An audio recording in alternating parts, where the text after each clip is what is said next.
Me friends and ఫ్యామిలీతో సరదాగా బయటకు వెళ్ళటానికి కారు లేదా అయితే వెంటనే ఈ నెంబర్కి కాల్ చేయండి. నమస్తే కామేశ్వర్ గారు. నమస్తే నవీన గారు. కథలే అండి. మరి ఏం కథ చెప్తున్నారు? చాలా కథలే చెప్తున్నారు. నీతి కథలు, హాస్య కథలు. ఏదైనా కథ అనగానే ఫస్ట్ అడవి అంటారు. అంటే పిల్లలకి బాగా గుర్తుంటాయి, అడవి జంతువులు తీసుకొని చెప్తే అంటారు కదా.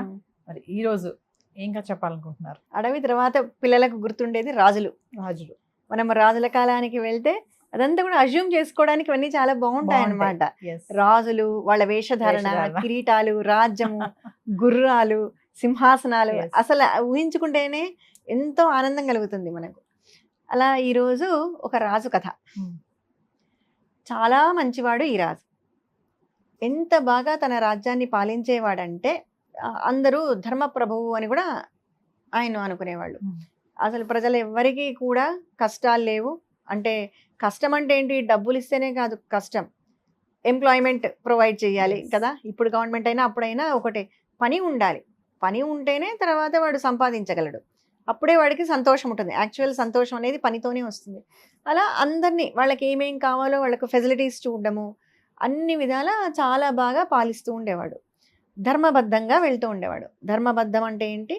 తాను చేయవలసిన డ్యూటీస్ అన్నీ కూడా కరెక్ట్గా పర్ఫామ్ చేసేవాడు. ఒక ఊరిలో ఏముంటాయి? చెరువులు ఉంటాయి, రోడ్లు ఉంటాయి, ఇలాగే ప్రజలు ఉంటారు, వాళ్ళకి కావాల్సిన సదుపాయాలు ఉంటాయి, చెట్లు నాటించడం కానీ ఇలాంటివన్నీ ఉంటాయి. అలాగే ఊర్లో దేవాలయాలు కూడా ఉంటాయి. అందులో ఒకప్పుడు దేవాలయాలకు చాలా ప్రాముఖ్యత ఉండేది.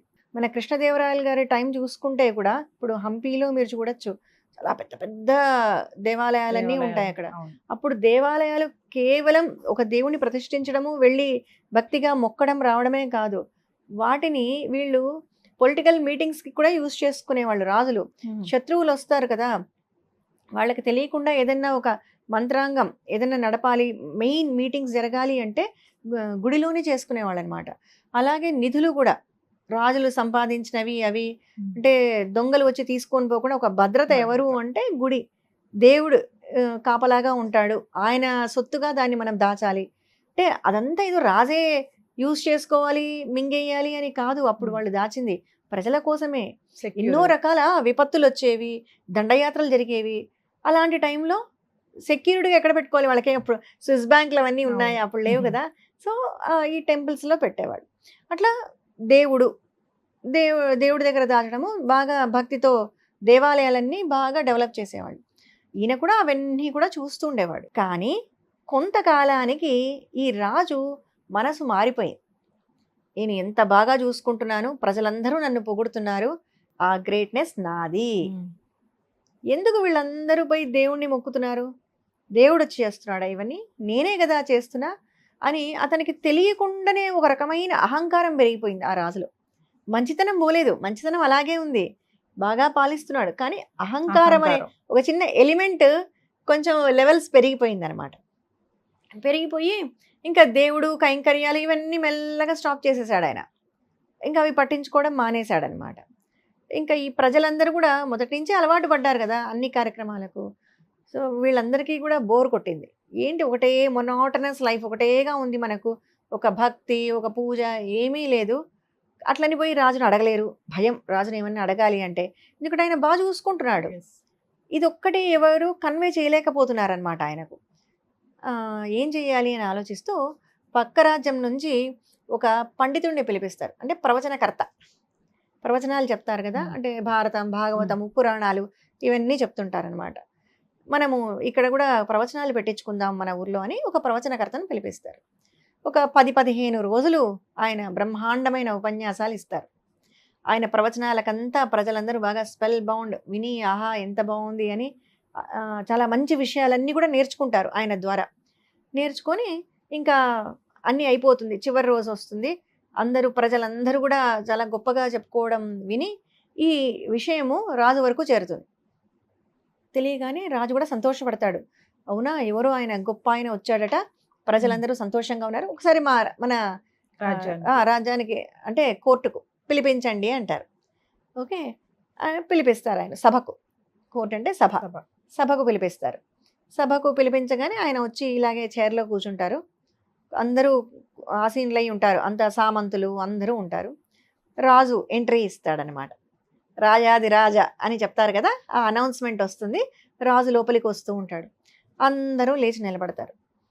ఈయన ఈ ప్రవచనకర్త బాగా పద్మాసనం వేసుకొని సింహాసనం మీద కూర్చొని కళ్ళు మూసుకొని కూర్చుంటాడు.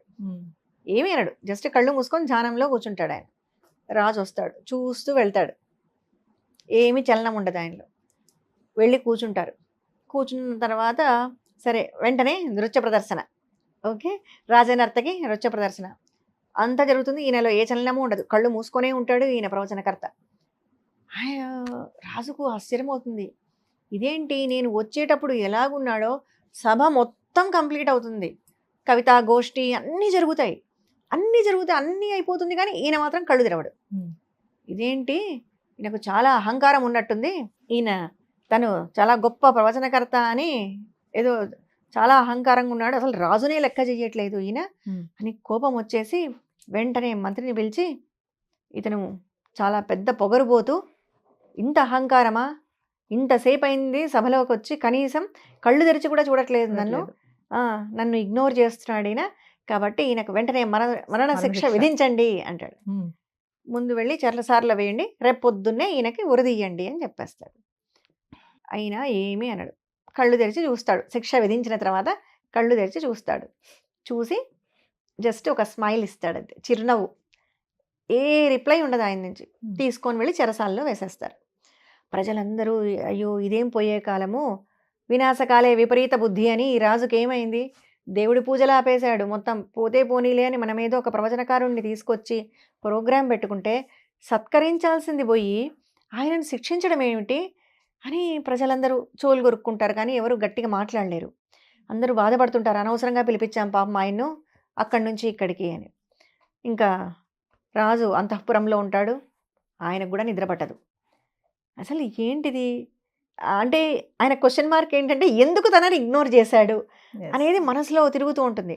సరే రేపు పొద్దున ఉరశిక్ష అయ్యేలోపు నేను ముందు తెలుసుకోవాలి విషయం ఏంటో అని చెరసాలకు వెళ్తాడు.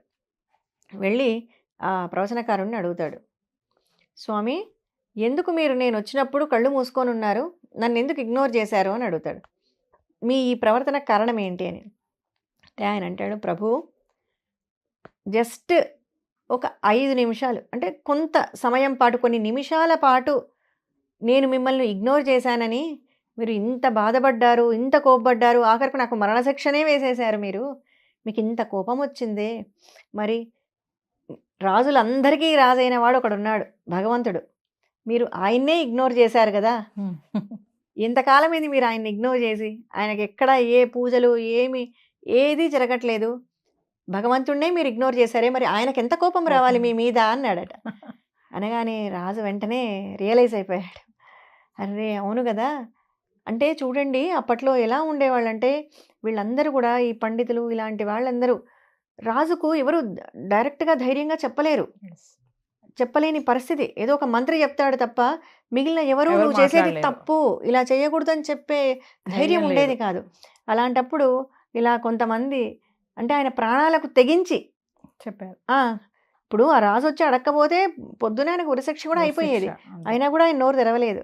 కేవలం ఆయన రియలైజ్ అవ్వాలి, తనకు తానుగా తెలుసుకోవాలి అని ఎంతో ధైర్యం చేసి ప్రాణాలకు తెగించి ఆయన అంత స్టెప్ తీసుకున్నారని తర్వాత ఆయన సత్కరించి తన తప్పు తెలుసుకొని ఆయన మళ్ళీ పూర్వం దీనికి వచ్చేస్తాడనమాట రాజు. రియలైజేషన్ దానికి తానే రియలైజ్ అవ్వాలి అని నమ్మకం పెట్టుకున్నారు, అంతే. ఉరిశిక్షే కదా మేడం. అంతే. Thank you. నమస్తే అండి.